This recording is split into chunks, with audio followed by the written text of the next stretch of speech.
Hello and welcome to today's episode of the Ramblings of a 42-Year-Old Man. Chris Smith here with you today, and we're going to jump right back into our Final Fantasy coverage. And we're going to jump into a big one here today. It's Final Fantasy VII. Now, I am not going to get quite nearly as in-depth as I did with Final Fantasy VI. Final Fantasy VI was my favorite game of all time, so I really went deep on there.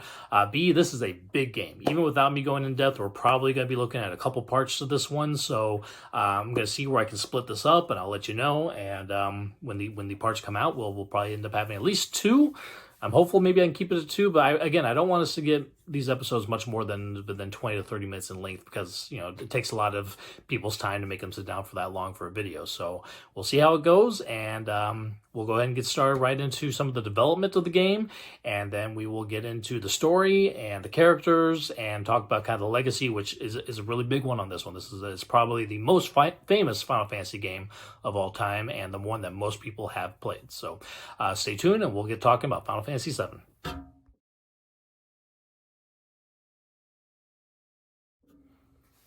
So starting with development for Final Fantasy VII. So this was released in the US and Japan both 1997.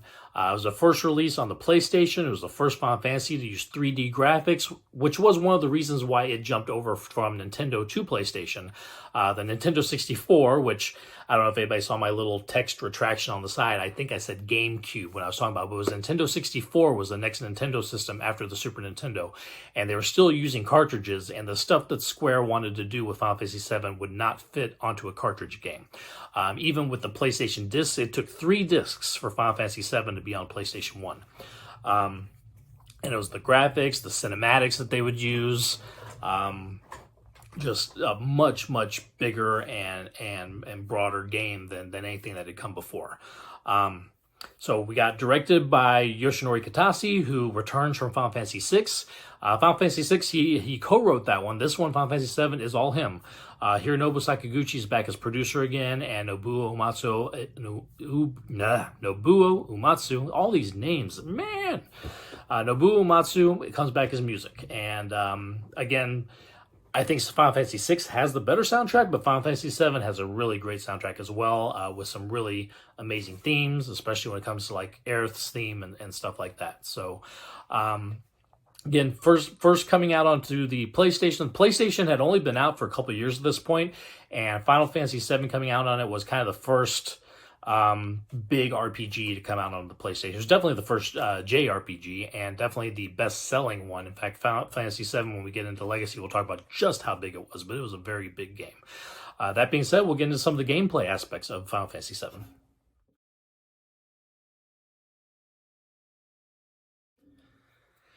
So gameplay, still, even though the 3D graphics and the models and everything are very different from previous games with your sprites and your pixels and everything, a lot of the systems are the same. You still have a world map that you walk around on. You still have random battles. The active time battle system is still going on. You'll still have experience. You'll still get levels. You have your equipment. You'll have hit points and magic points. All that carries over from all the previous Final Fantasy games.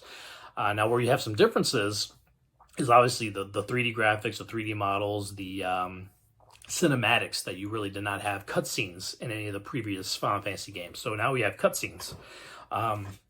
Also with the characters, there's no specific job classes for the characters, although some of the characters do kind of fall into similar classes that we've seen in the past, but there's no white mage, there's no knight, there's no dragoon. There's characters that'll fit into some of these, but they're not specifically these classes, right?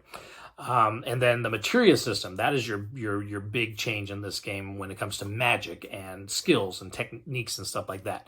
And we'll get into the materia system in just a second. And the camera on this, with that kind of 3D models and everything, we've always had in the past this fixed camera where you're seeing the scrolling as you're going around the world map, or you're on the battlefield and you're just sitting there watching characters fight. Here, the camera is never fixed. You're moving around, the camera's moving around. You're in battle, and the camera will jump around different places depending on the actions that are done. And so again, just much more broader in scope of a game. That being said, let's get into the materia system real quick, because that's kind of your main draw with this game. So materia are different stones that you'll find throughout the game. You can buy some of them in stores. You'll find a lot of them as you're dungeon crawling. You'll earn some in battles. And they will teach you either your magic skills, they'll teach you summon skills, They can teach you attack skills, or they can even teach you, like, there's ways that you can combine materia together where you might have like a magic materia and then something called an all materia, and that makes you be able to cast your spell on all the enemies. There's some that you can link like a final attack materia, and then whatever that materia equipped to will be your final attack, but if you were to get killed in battle. So there's a lot of different options, a lot of different customization to it, and you equip these onto your weapon and armor, and that's kind of your equipment in Final Fantasy VII is just a weapon, an armor, and accessory. Your weapon and your armor have slots that you can put materia in. As you get bigger and better weapons, you'll get more slots. You'll have more slots that can combine together, so you can put different materials attached together. And then as you're going through, sometimes you'll have special weapons or armor that'll give you like double materia points or double or triple materia points. What that means is when you fight battles, not only are you getting experience, you're also getting AP points. Those AP points are what you were using to learn the magic that is equipped onto materia. So you might need a certain amount of points to learn the fire spell on the fire materia. Then you'll need a certain amount of points to unlock fire 2, and then you'll need a certain amount of points to unlock fire 3. Those points, depending on the equipment that you have, could be just, single times the points. You earn 5 points, you get 5 points on the magic. Some will give you double points, where if you earn 5 points in battle, you'll get 10 points on your thing. And then there's even up to triple on a couple weapons. And whenever you do master one of these materials, you got enough points to get to the top level. You'll master that materia, and a brand new material will be created. Eventually, if you master all of the magic kind, you can get a master magic materia, which will teach somebody every magic in the game. Same thing with the summon materias, and then same things with like the technique materias, pretty much like your steel, your cover, your things like that, all kind of fall into that category. So that's your biggest difference with the gameplay, and we'll start looking at some of the characters next, and then we'll get into the story of the game.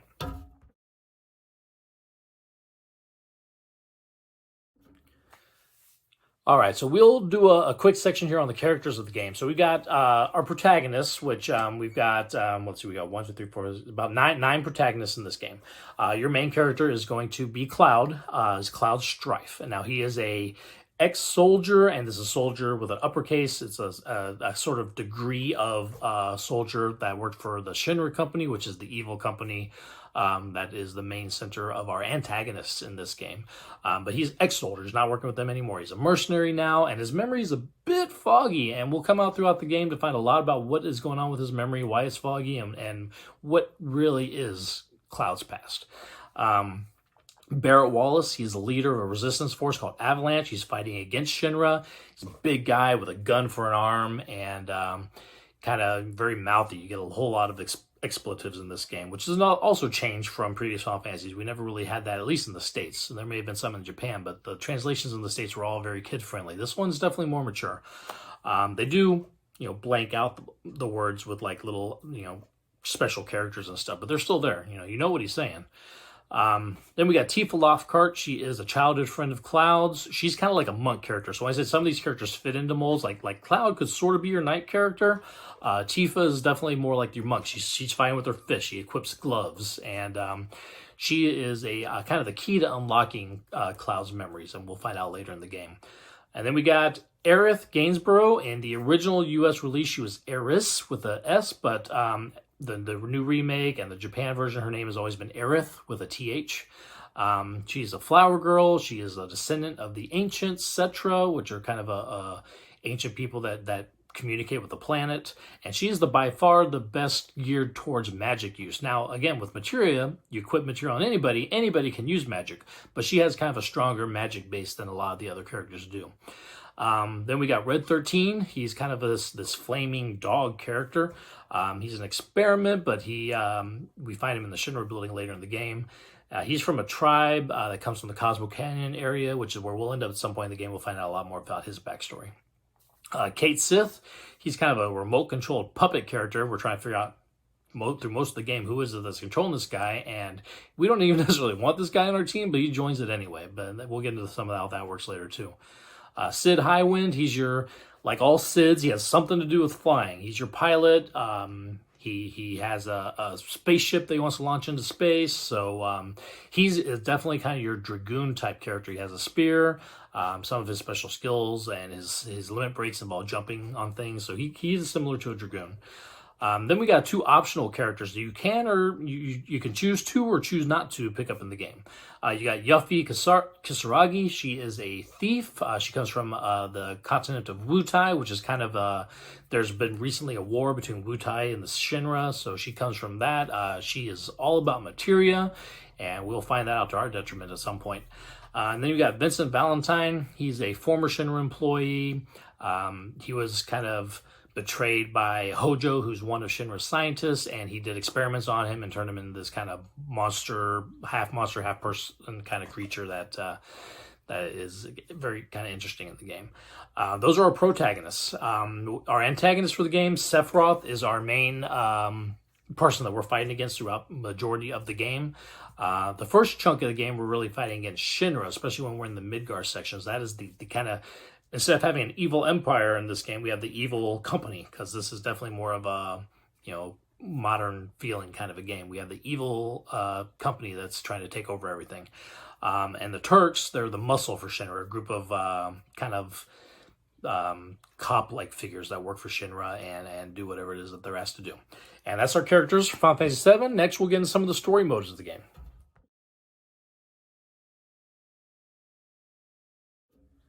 All right, so we open up with Cloud. He has joined Avalanche for this one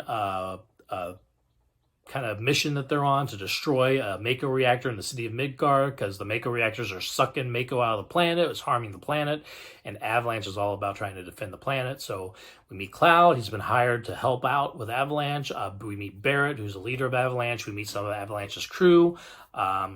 We got Wedge and Biggs and Jesse are kind of the Avalanche crew that we're working with. We go in and we blow up the reactor. We blow up the first reactor. We escape, and then we head back to the Avalanche's headquarters. We'll run into Tifa, who is kind of the bar owner, which is the bar where Avalanche's headquarters is at. And we'll also meet Marlene, who is Barrett's little girl. And we get to know a little bit about the backstory there with them a little bit. Tifa and Cloud talk a little bit about their history. And then we move on to where Avalanche is going to go try to attack the second reactor. Tifa joins us this time, so our crew now is Cloud, Barrett, and Tifa. They're going to attack the second reactor. They do plant the bomb. They do blow it up, but Shinra kind of catches them in the act, and we end up into the fight that ends up having Cloud fall down, and he crashes into this church, which is where we'll meet Aerith in the new game. So after landing in this church, we wake up to find Aerith taking care of us. We have run into her real quick scene earlier in the game where we just kind of bumped into her while we were escaping from the first Shinra bombing. We had the choice of buying a flower from her or not. So we meet her now for the first time. We really get to know who she is. So she's kind of living in the slum. She takes care of this church. There's some flowers that grow right in the middle of the church. We landed on them when we landed. And we end up protecting her from the Turks who were coming after her for some reason. We're not sure why, but we end up being her bodyguard for a little bit. And she tells us that she'll take us to the sector, which is where Avalanche's headquarters is at. And so we're on our way that way, when we run into a cart is coming out from that area with Tifa on it. And Tifa's being taken somewhere, and we're like, what's going on? So Aerith and Cloud run over to find out. They go to this wall market that's nearby and find out that Tifa has been taken to the mansion of Don Corneo. We're not quite sure why, but we infiltrated it with some really funky side quests where Cloud gets into cross-dressing and stuff like that. But again, I'm not going to go that deep into this. We end up getting into Don Corneo's mansion, and we find out from him that the reason why Tifa was letting herself be captured is she needed to get information out of him, and the information that we want is that Shinra is planning on dropping the plate on the sector where Avalanche's headquarters is at. And what they mean by plate is the way that Midgar is built. There's the slums underneath, and then there's kind of a plate system above where all the wealthy people live.